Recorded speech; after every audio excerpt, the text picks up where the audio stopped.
Hi guys, so this is the moment of my movie review for 50 Shades of Grey, which I saw opening night by myself. I'm not afraid or ashamed to admit that I enjoyed this movie. Honestly, I was expecting a theater full of middle-aged women. When I went in there, it was filled with just teenage girls, which, it's not surprising, but I was expecting a different audience during the time I was going. It was still a really fun time, and I enjoyed the movie. It's a decent film for what it is. It knows what it is. It's not trying to be profound. It's not trying to be something more than what it is. I think that's one of the things that people don't realize. A lot of people think it's so profound and it's trying to be The Godfather or Shawshank Redemption, when it's not. I read the first book and I enjoyed the first book. Was it a good book? Not per se. I mean, it was really not well written. It doesn't matter to me. Bad writing doesn't matter to me. The story matters to me. Let me talk about the two great aspects of the film. The soundtrack and the cinematography. Oh my goodness. The soundtrack to this movie is amazing. And the cinematography was great. The lighting, the color. Dakota Johnson. I felt that she did great in her role. And I know that some people were looking for a much younger actress or someone who looked a bit different. But they can say the same thing about Christian Grey. Everybody has a different picture of who they think is the perfect Christian Grey or the perfect Anastasia. But the thing is, nobody is perfect for the role. I don't have a problem with the casting. The only thing I have a problem with is Jamie Dornan wasn't as great as I expected him to be, but he was still good. But there were some parts where I can tell where Jamie was struggling with the accent, and I can tell that he was struggling with the accent. I admit, I was pleasantly surprised by Dakota Johnson. Oh my gosh. I respect her for being an actress and going nude in this film. A lot of times, a lot of women feel so reserved and they don't feel comfortable enough to show their body. And she went full out on this. I mean, not the vagina part, but she let herself be exposed in this film. And she was pretty much exposed majority of the time. So, respect for her. My favorite parts were when Christian Grey took a bite off Anastasia's bread and the contract scene where both Christian and Anastasia were discussing what to do, what not to do, what to add and what to keep and whatnot. I thought that was sharp.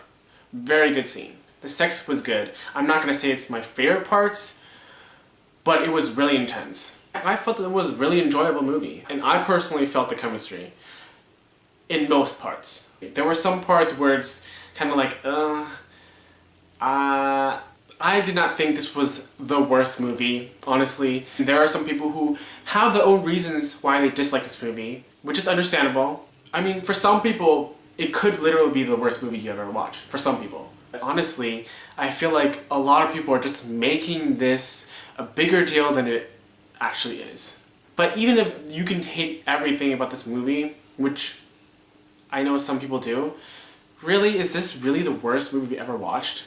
And it certainly does not deserve a low score. I have a problem with people who selectively choose their cause. And because 50 Shades of Grey is so popular, it makes me question, why does it take a movie for you to stand up for something? All it does is it kind of shows that you feel superior. I don't believe that you should tell people what not to do just because you believe some way. Most of the time, be honest, when you're posting up the charity links, how many of you guys actually donate to the cause? I know that some of you actually do donate, but a lot of the times they don't. To make themselves look like they are the better people and they make themselves look like superior over the people who watch the film. And that's what I mean by that, if that makes sense. And that's not necessarily a bad thing. It's nice that you believe in a cause and you believe in something. But why does it take a movie for you to become vocal? I know a lot of people that watch Game of Thrones, which shows a lot of rape, a lot of violence, and a lot of abuse. Even Harry Potter has abuse. I mean, the last time I remember, Harry Potter was locked in a closet. And there are tons and tons of TV shows, tons of books, tons of films out there that have really controversial issues. that display controversial issues. But at the same time, I don't see tons of people flocking to protest against those things. I have a problem with people who assume that just because you watch this film or you've read the books, you automatically support rape or you support abuse or domestic violence. I do not support rape. I don't support domestic violence. Let me just get one thing straight. Watching this movie, reading the books, does not mean you support what happens. You're implying that people, the audience, do not have a mind of their own and they don't know how to think, and whatever that's given to them, they just believe 100%. And I don't think that's true. You're implying that the audience is stupid. Did I read the book? Yes, I did. Did I enjoy the book? Yes, I did. Was it a good book? Not necessarily. Did I watch the movie and enjoy it? Yes, I did. And I'm talking in a general sense, not just paying for the movie. Rape is no joke. Rape is a serious thing. And to say that watching this movie means that you support rape culture, that's a pretty serious accusation you're making right there. If someone were to tell me that just because I watched this film and read the book, that I support rape culture, I would be infuriated. And I'm serious about that. I have friends that have been abused. I have friends that are currently in an abusive relationship. I'm not saying that you should like everything that everyone else likes, because you have the right to like whatever you want to like. Don't just throw around the word rape and rape culture like it's anything or any other word. Because rape is a serious word. I did not see anywhere in that movie or the books that portrayed domestic violence. Rape, that's questionable because there are some interpretations of the book that portrays rape. I didn't see anything that portrayed domestic violence. And for me, I didn't see anything that portrayed rape either. The thing is about the BDSM. BDSM does not automatically equate to violence and abuse. BDSM is a lifestyle, a practice that is done by two consenting adults. The two golden rules on the top of my mind that I can remember is safety and consent.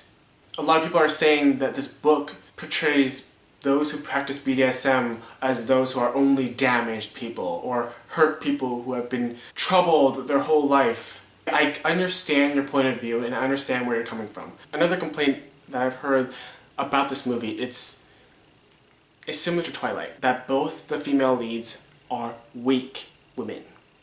And because they're weak, this movie is anti-feminist. And it's the death of feminism. Since when was Anastasia weak? Anastasia was strong enough to stand up to Christian. She was strong enough to say no. Whatever Anastasia and Christian were doing, it was because she wanted to do it. Keyword, wanted. Even if it's to please her man. Isn't that part of feminism?